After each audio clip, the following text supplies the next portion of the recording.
Ever want to maximize your space? Well, today I'm going to show you how to make a sofa that turns to a bed. Finding cushions for this will be the challenge, but I'll tell you what I did later on in the video. With the pillows removed, simply pull out the front of the couch, which would give you a twin size bed. But it doesn't stop there. Pull it out a little further and you also have a full size bed. But of course, if you like this design, you can also just make it into a permanent bed. One of the most interesting thing about this build is the cost. It's around $135 to build this multifunction sofa that also turns into two sizes of bed. And with a few adjustments, you can go to a queen size bed easily with something like this. But obviously keep in mind that the deeper you go with it, the harder it's gonna be to find cushion. This is a versatile piece, so whether you're in college, you're in an apartment, you just wanna hook your kid up with something new, or you just have some spare space in your office or a guest room that you definitely want to take advantage of that. Maybe you have a game room, a multi-purpose area. That's where you're going to be able to get the most out of this. I'm going to take you guys through the step-by-step how to build this, and I also have a set of plans down in the video description if you want to check those out and build your own. To get started, I first cut all the lumber down to build the structure of the couch. Having a miter saw just helps speed things up, but of course you can make these cuts with a circular saw. After doing a few test fits, I went on to cut all the pieces for this build. Next, I'm going to laminate 2 pieces of lumber for the back side of the couch. To make life a lot easier, I could have ran these lumbers through my joiner and my planer to clean things up and speed up the process, but I want to show you guys that this is totally doable with regular hand tools. After stacking the lumber, I marked both pieces of wood at the same time. This will let me know where I need to drill my dowel holes. And after drilling all the holes on one side, I then went to the opposite side and then drilled the holes there. I'll also need to repeat the same thing for the second piece of lumber. Now you always want to do a dry fit to make sure that everything is good and your holes are deep enough. Once that's confirmed, then I can go ahead and add glue to the dowels and place them in the location they should go. Be sure to check the video description for additional details and things I'm using in this video. The glue I'm using set really fast, so I have to keep everything moving just so that I can get it all together before the glue starts drying. You may run into a little bit of trouble putting it together, but nothing that a mallet shouldn't be able to fix. At this point, you may still see a few gaps, but this is where the clamps come in. You can add all the clamps you need, but I did feel like these 4 actually got the job done. With the back all clamped and glued together, I'm going to set that off to the side and now move my focus over to the chair arm. I'll just repeat the same steps I did for the back. So moving on to chair arm number 2. This one will have more room for storage and other things you'd want to place on it. To assemble this, I'm going to use dowels, but first I'm going to make a mark at every location that I feel like I'm going to place a dowel. When using a dowel jig, I will say find any kind of way you can to clamp it down as you drill. This is one of the best ways to make sure that everything lined up, and I haven't really had any problem, especially on this project, with aligning things. Now of course, when you're putting a dowel in the middle section somewhere, that can be a little tricky. So what I'm going to do is make a mark where I think the bottom of the shelf would be, then I will go ahead and drill out some dowel holes freehand. Then I'm going to take this dowel pin and then use that to mark the piece of wood that it's going to go into. Using the dowel center make it super easy to mark the adjacent piece of wood. If you have a dull bit or you have a hard time keeping it straight, I would recommend using a smaller bit first to drill out the hole, then just gradually open it up to a 1/2 inch bit. To avoid any glue up headaches, just always do a dry fit first to make sure everything is going to go together before you commit to adding wood glue. So right now I'm still working on the arm. So to assemble this arm, I'm going to start by placing the bottom down. Then I'm going to attach the side. I'm going to install the next piece of wood, which is actually the shelf.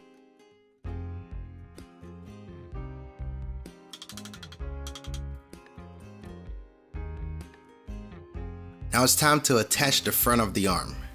Apply a ton of wood glue and then line up the dowel pins. It's time to add the clamps and apply pressure to the joints. Once it's all clamped, set it off to the side and allow enough time for the glue to set up. So things are going to start taking shape now. I need to attach the side to the back.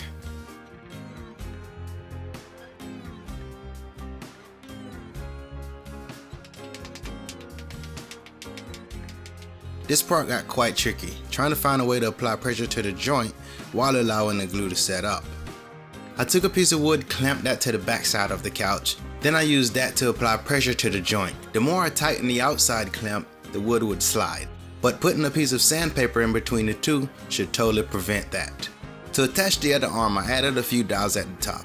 The reason why I didn't attach the entire side with dowels is because I had the other side drying with the glue and I didn't want to disturb that and weaken the joint. So I decided I'm just going to add screws on the back side of this and fill in the hole later.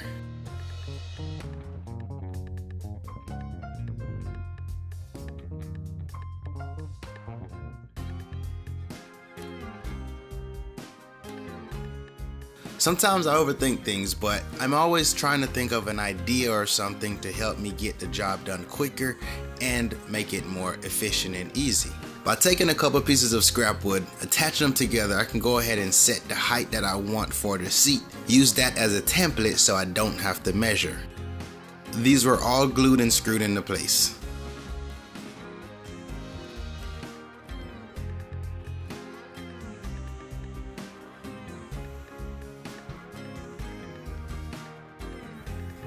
To close this up, I'll need to add support along the front side of the sofa.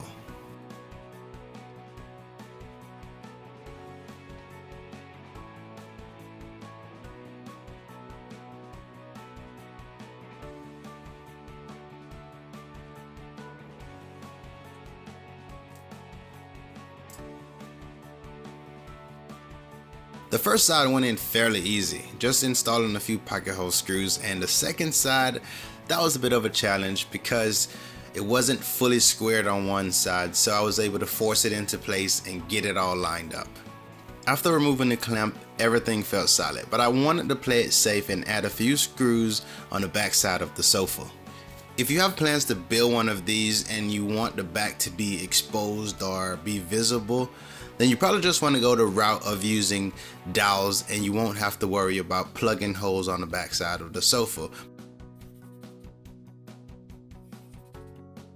When you're dealing with rough lumber like this, you're not only going to deal with just the rough knots, but some of these knots actually have sap in them, and also the lumber is rough. Some of them are not even the same size, so you're probably going to go through a decent amount of sandpaper. But the best part about it is that these lumbers are cheap and they keep the cost down. You just have to put in a bit more work to clean up the lumber. I sand down the sofa 4 times just so that it can be smooth to the touch. First pass I used 80, then 120, then 220 and 400 to finish it off. And with that being done, I can now add the support in the middle, which would have more than likely been in the way had I added it earlier.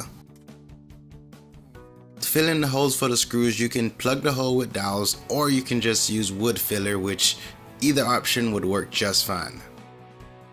I actually had 2 options when it come to finishing this. I was going to go with a dark gray, or I was just going to use this light Danish oil on it, and I ended up going with the Danish oil because I wanted this to match the other pieces in the room.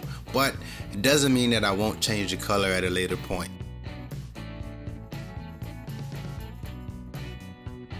In order to make the slide out feature work, you have to skip every other slat and secure that. It's a bit of a mind game because I'm tempted to secure the next one and the next one, but I have to keep it together and realize that I need to skip every other one, so I had to go through this crazy method to make it happen. If you plan to use this a ton, the best thing to do is glue and screw these pieces into place because the nail can easily be removed by just pulling up one of these. This is the quickest and easiest method I could come up with to attach this 2x4 to the front. The plan is to put a couple pieces of wood on the floor so that they're in the vicinity. Then I'm going to clamp everything together as it should be when it's all done. Next, I'm going to attach those loose pieces using the nail gun, and once I remove that, I'll then have an indication on where to sit the 2x4. All I need to do is line up the side to side. Now this works great on a flat surface, but being that I installed this in a room with carpet, it actually made things a little harder because the sofa is much heavier than this front, and that made it a challenge to pull out. Now these slats are going to be attached to the front side of the sofa, the part that pull out, so I want to pre-drill those because the holes are going to be so close to the edge. I just want to make sure that the wood don't split. Now I end up going back to add wood glue, but I would suggest adding wood glue because this is a moving piece. This is going to slide out. More than likely it's going to get bumped side to side, and you just want to make sure that these pieces are held into place as long as possible.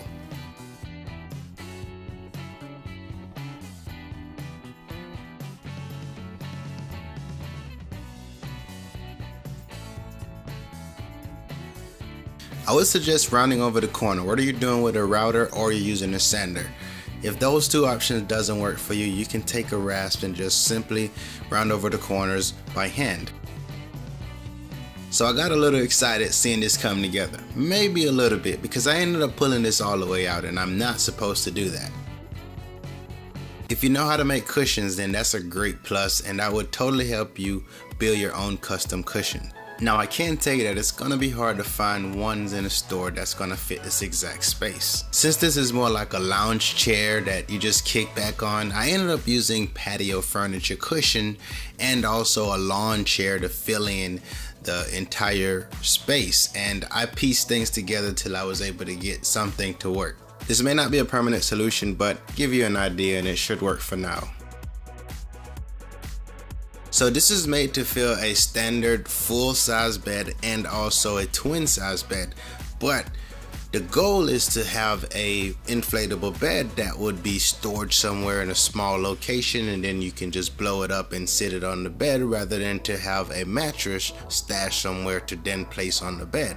And of course you can also use this as a standard bed where you don't convert it, you just leave it as a bed. And for the arm of the sofa, you also have this unique storage spot that you can place loose item, books, and other things that you need to sit somewhere. If you happen to use a full-size mattress with this, the seat will get pulled out at a greater distance, leaving this open space here. But you can fix that by just cutting another piece of wood and attaching it to the side by using some corner brackets.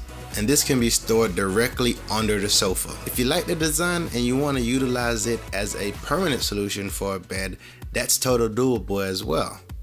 In fact, I like the way the bookshelves sit to one side of the bed. So one of the biggest challenges you're going to run into is finding the right cushion that would actually fit this space. The mattress would fit it no problem. A futon mattress actually fit this perfect. So if you just want to go ahead and grab like a futon mattress, I have some link down in the description of some of the ones I found on Amazon. But that was one of the biggest concerns I want to throw at you guys, is you're going to have a little issue finding cushions for this. So expect that. But other than that, I love the way this build came out, and it's super functional. So if you're not already, be sure to subscribe to this channel, turn on your notifications so that you never miss another upload. Hopefully you enjoyed this one. If you did, go ahead and hit that thumbs up, and I'd love to hear your thoughts down in the comments. Talk to you there.